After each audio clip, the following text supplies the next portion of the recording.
Well, here we go again, back round to Groundhog Day once more, where we head to the Riverside ahead of a game which feels like, as a lot of them have of late, it's simply a must win.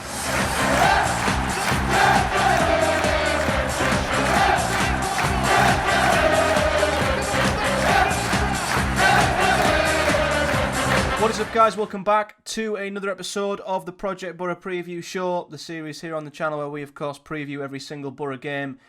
And we're here again. We're going once again into a game of football which feels like it is crucial and it is vital that Boro come out with a result from it to keep our playoff hopes alive. That endless cycle we've continually went round and round and round all season long. We're back round to that point where we're looking ahead to a game of football that quite seemingly feels like it is an absolute must win. Heading into the final 10 games of the season, it is now the run-in. The crunch time is here and there is no more room for error. Well, not that there was any to start with. There's no more ground that Boro can afford to lose at this point. And as I said a couple of days ago on the channel, these games are now complete and utter must-wins for Boro to keep their season alive. And we don't know what Boro's going to turn up, a bit like with every single game this season, really. You know, we had two good results prior to the Swansea defeat, where we started to believe that maybe a corner was being turned once again. And in typical Boro fashion, the rug was pulled from underneath us. And we were reminded exactly why we are where we are following that terrible defeat against Swansea. And it begs the question of how much of them two victories was actually Boro improving all that much? Or was it down to the opposition being all that bad? Because Swansea weren't the great side. They were a pretty standard mid-table side who beat us quite easily. And QPR fall into a similar sort of area of the league table. With this being at the Riverside, it is unthinkable if Boro were to lose. We might be reverting right back to where we were in that Watford home game a few weeks back, where things were seriously toxic, seriously uncomfortable, and it was just an awful, awful place to be. So it feels like we're back on that knife edge that we've been at for so long this season. 7 defeats in the last 10, and we're round to this point once again where Boro are needing to win, and it is nothing less than that. It is a must win. Nothing less is going to be acceptable. And QPR are the opponents, of course, a team who, when we last played them in November, that was the last period in the season to which Boro were actually all that decent. That was the start of amidst the 4-game winning run, or the 3-game winning run, should I say, where we started scoring 4 goals against QPR, and that was the start of the run to which we thought Boro had finally clicked into gear. Quite simply, it was foolery, because since then we've been miles off of that, and we've been willing to return back to that, and we've gotten nowhere near it ever since. And whereas Boro have sort of only slid and regressed from there, QPR have climbed towards the playoffs, and quite honestly, at one stage it was looking like a miraculous turnaround under Marti Cifuentes. They were once as high as 8th. I can't remember the run of wins that they were on. They were on an immense run of form at one stage heading into 2025 and at the start of January, but it has tailed off massively. They did start to flirt with the playoffs, but QPR have lost 6 of their last 8 league games, so their form isn't too much better than Boro's, but there have been some difficult games in that run of defeats. They have beaten some pretty decent sides at home, but away from home, that's where their form has tailed off massively. They've lost all of their last 4 on the road. I think they were a relatively okay away side up until then, but in this run of defeats and this run of bad form since the sort of end of January, they've lost away at Millwall, lost away at Coventry, lost away at Portsmouth, and lost away at West Brom. So none of which are easy away trips, but it's been a rough spell for QPR. But it seems like every time they've fallen into a rough spell, Marti Cifuentes has gotten them back out of it and got them pulling in the right direction. I do feel like it's possibly too late for them now to charge to the playoffs. 11 points is the gap now, and if we're feeling pretty pessimistic about our chances and we're 5 points back, then QPR's chances at 11 points back is, well, next to 0, isn't it? So they're probably looking at a mid-table finish, which is still an outstanding, I think, bit of progression from where they were last season, and especially where they were, as I say, when the last time we met them, which was in November, where they looked like they were staring down the barrel of a dreadful season, an undoubted relegation battle. But since then, credit to them, they've dragged themselves out of it and are going to be far, from an easy opponent on Tuesday night, one that Boro cannot take lightly at all. So, QPR currently sit 14th. They're as mid-table as it gets, really, and that's backed up by their stats, which we'll look at in a bit. 11 wins, 11 draws, and 14 defeats, 41 goals scored, 46 goals conceded. As I say, their form is typical of a mid-table team. A bit streaky, really, unlike Boro, where it's just been win-loss, draw-loss, win-loss, draw-loss. They've had a run of wins, then a run of defeats, so you don't quite know when this QPR side might spark back into life again, or whether this poor run that they're on will continue in the manner that it has been. But they're not too bad. I think they were a little bit, disappointed to come off their last game, their last defeat away at West Brom. They should have come away with something. They created more chances. They had an extra man for an entire half of that game and still came out on the losing side. And that was away to a side we should consider a playoff rival. So that might be a good barometer of where QPR are in respect to Boro at this moment in time. But as I say, they are as mid-table as it gets, really. And that leads into their numbers, because looking at their offensive numbers, QPR are 14th in the Championship for offensive numbers, or joint 13th, you could say. They've scored 41 goals in the league, so pretty standard. They're right in the middle. I do recall them being pretty poor in front of goal earlier in the season. I might be getting that wrong, but whether they have improved or whether they've always been sort of middle of the road, they're by far one of the worst sides, but they're smack bang in the middle of the league, and their goals scored sort of represents their league position, you could say. They've overperformed ever so slightly, but they sit 20th for their XG. So actually, they're a little bit closer to the bottom of the league for the number of chances that they actually create, the number of high-quality chances that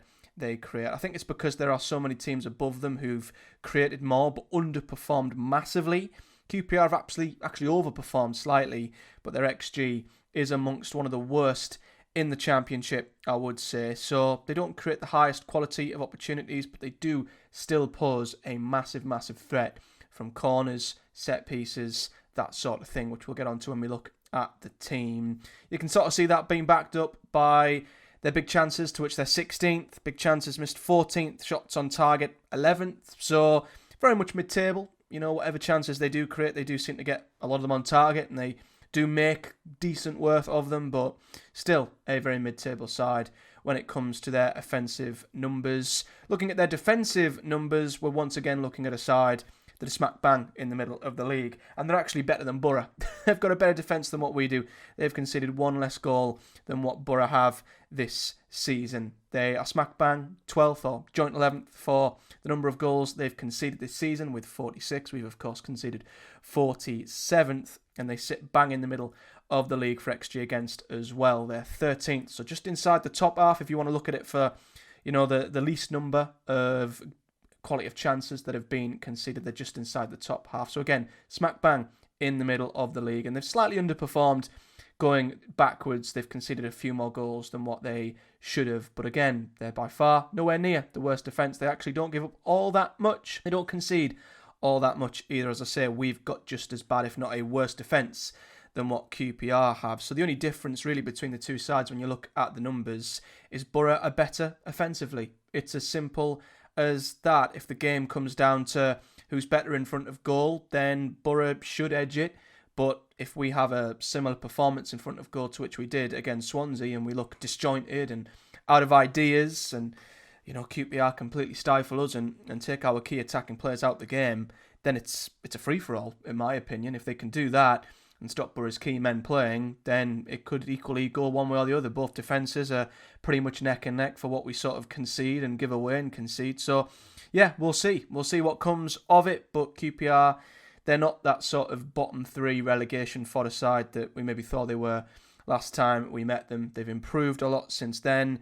Maybe still have very, very outside aspirations and hopes of the playoffs, but I think they've took great steps forward in all departments, and as I say, they're not a team that Boro should take lightly at all. In terms of the team, now there aren't too many star names that worry me, but there are some key players that I think just within Boro's current predicament actually could prove to be a real problem for us. So they play in a 4-2-3-1, most teams do nowadays. This is the team they played against West Brom away from home. I'm not too sure why Michael Frey was not starting in this game, or not in the squad. Some QPR fans might be able to enlighten me on that. Maybe he was suspended. It didn't look like he was injured. But either way, they start with a 4-2-3-1 in terms of outstanding players who have pretty good numbers. I mentioned Michael Frey. He's their top goal scorer with 7. A very physical forward who is a threat in and around the box and from set pieces. And it's not so much QPR's attacking threat that worries me. It's Boro's defence, or lack of, that really, really worries me, because the one thing that Boro's defence is going to seemingly lack massively in this game, just down to our injury crisis, is height and physicality. And that's where I think QPR can really, really try and hurt us. As I mentioned, Frey's a real handful in front of goal, so I think he's going to pose a threat to Boro's centre-halves, and we'll take a look at what I think Boro's team will be in a bit, which very much leans into that narrative. He's the top goal scorer with 7, but this is the interesting one for me, because QPR's second highest goal scorer is Jimmy Dunn. Now, he is a defender. He's a defender who predominantly, I think, plays at right back or can play at centre back as well. But I have seen so many highlights this season of QPR to which Jimmy Dunn wins everything in the air. Every first contact, they aim for him with all set pieces, whether it's a free kick, a corner. They always aim to get Jimmy Dunn on first contact. And I can't remember the last time I seen him lose out on an aerial duel. I'm going to be absolutely honest. So he's a weapon. He's a huge weapon in their arsenal, I believe. As I say, a defender with the second highest number of goals in the team. He's also got a couple of goal contributions as well, with an assist in there too. And that's why I go back to Boro's 11, because when we get to Boro's defence, I think they could have an absolute field day if they target Boro's centre-halves in these sort of areas. Another player who we can't forget about, he always crops up when Boro play QPR, and he's always one of them players you always just shudder a little bit when you hear his name, because he's one of them who always seems to score against Boro. Whether it's true or not, I don't know, but I'm talking about Elias Chair, who of course is their number 10, has been for a long time, and has certainly scored some goals against Boro in the past. Whether it is as much of a myth or not, he this season still has decent-ish numbers. He's got their most goal contributions in the Championship with 8. He's the 6 assists and 2 goals. And when we're looking at FootMob and the average FootMob rating, he's right up there in their top 3 players with the highest average match rating, with Jimmy Dunn, as I say, having by far the highest with just over 7.1. So there's some players to look out for. Michael Frey starts, Chair in behind. But I think for me, QPR are going to have so much joy from set plays. Boro need to be incredibly wary of not giving QPR too many cheap opportunities to lump the ball into Boro's box, because this is what our defence might look like come Tuesday night. And my word, it is a car crash. It really, really is, down to, as we've mentioned so many times, Boro leaving themselves so light at the back and now being without so many of them options. All of our fit centre-halves seemingly injured. I'd be surprised if Fry's back with the calf injury that he sustained. I don't know how severe that is, or whether it is just a precautionary thing. But we know Edmondson, we know Rav, we know all of our other centre-halves are going to be absolutely nowhere near. We also know that Giles hasn't been playing well, which has led to Borges coming in at left centre-half, and Illing Jr., I think, likely going to start where he finished the last game, starting out there on the left-hand side. Dijksteel's the only option on the right. And that means that the likelihood is Johnny Howson might have to come in to the back 4. And that, for me, is as makeshift of a back 4 as I think I've ever seen. And with Borges and Howson in that centre-back position, there is no height there at all. No height whatsoever, no physicality whatsoever. So I really, really worry that Michael Frey could quite easily bully the pair of them, and winning his aerial duels, holding the ball up really well.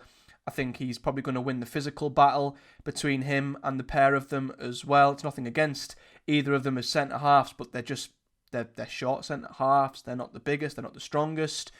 So for me, that's a worry. And then I talk about the set players and the height advantage they'll have with Jimmy Dunn, and I just don't see anyone in Boro's defensive line who could defend that. I just know how much of a threat he is from corners and free kicks, and there's not one player in that team who I think is anywhere near an aerial threat to match. So they could have a field day if they lump balls into the box, whether it's to Frey, whether it's to Jimmy Dunn from corners, and I think that's absolutely where QPR could have massive, massive joy against Boro. But it all depends on if they'll get that joy and if Boro will actually click going the other way. And it depends on if QPR allow Boro to do so, because will they adopt a similar approach to what Stoke and Derby did? Or will they look at what Swansea did? Or do they have the ability to do what Swansea did? Because it's quite simple for me. If you look at Boro's last couple of performances, you see the Jekyll and the Hyde of this Boro team. I think if Cifuentes can, I think he should look to do what Swansea did, and that is try and put as much pressure on Boro's midfield players as possible. Stop them from playing Boro through the thirds and get us out the game as much as possible, because we know Boro will not have much width. We will not have much pace in and around their defenders. So if they can put us under pressure and stop us from playing and make the game scrappy, make it a fight, and be clever with how they win set plays, I think they could really be on to a game plan there. However, if they allow Boro possession, if they sit off us and allow us to dictate and create, we might very much see the same sort of game that we got at Stoke or got against Derby. So I think a lot of it will depend on QPR's approach and their ability to maximise set plays, crosses, etc. So that's why I've got possibly Bergzorg starting in this one. I think the only other change, again, because we've not got many options in the front six, is probably bringing Bergzorg in for Whittaker. You know, Whittaker had such a poor game against Swansea, and I know I love seeing Azaz and Whittaker play together, but for me, I think sometimes we are just so lacking of pace in this Boro team, and whether that's a better thing to have away from home than it is at home, maybe he'll stick with Whittaker and Azaz with us being at home here, and if we're expecting QPR to sit back, he might prefer to have them sort of more possession-based footballers with Whittaker and Azaz in there. Maybe Bergzorg's a better suited player away from home, and Boro can maybe play more on the counter-attack. I'm not too sure, but for me, just to add that little bit of pace, if there was one change I would make, it would be taking out Whittaker for Delano Bergzorg. But I can't see much else. To be honest, I don't think we've got the options either way to make many other changes than that. So I just worry that QPR's strengths could really, really make a difference with Boro's current position. If we had Dale Fry in there, even George Edmondson, I think we'd be all right. I think we could say, yeah, we can shut down Frey, we can try and shackle Jimmy Dunn as best we can, and hopefully one of our midfielders can take care of Elias Chair, and I don't see much else of a threat. I don't see anything else that really scares me about this QPR side, but because we might have a centre-back pairing of Howson and Borges, I just worry that the type of players that QPR have and how they might try and affect Boro, it worries me that they might have some joy in that area of the pitch. So then, head-to-head, it's actually a lot worse reading than I thought. I didn't realise QPR's record at Boro was as good as it actually is in recent years. So they have the edge over Boro anyway. In our last, I don't know how many meetings, to be honest with you, I think it works out at around 21 games. We've played each other since 2010. They edge it with 10 wins to our 8, with 3 draws in there as well. But get this, Boro may have won our last 2 meetings with QPR, both of them at Loftus Road. But QPR have actually won 4 of their last 5 trips to the Riverside. I couldn't believe that when I saw it. I assumed they were another side who don't often get much up here. But they beat us 2-0 at the Riverside last time they were here in September of 2023. Boro did beat them prior to that at the end of the previous season by 3-1 at home. But before that, QPR beat us 3-2 at the Riverside and 2-1 the season before and 1-0 the season before that in 2020. So their record at the Riverside's really, really good. And again, head-to-heads probably don't mean anything, but it's always interesting to look at that, and they're not exactly a team that fear come to the Riverside because they often get something from the Riverside, so that's something else that I think we need to keep in mind.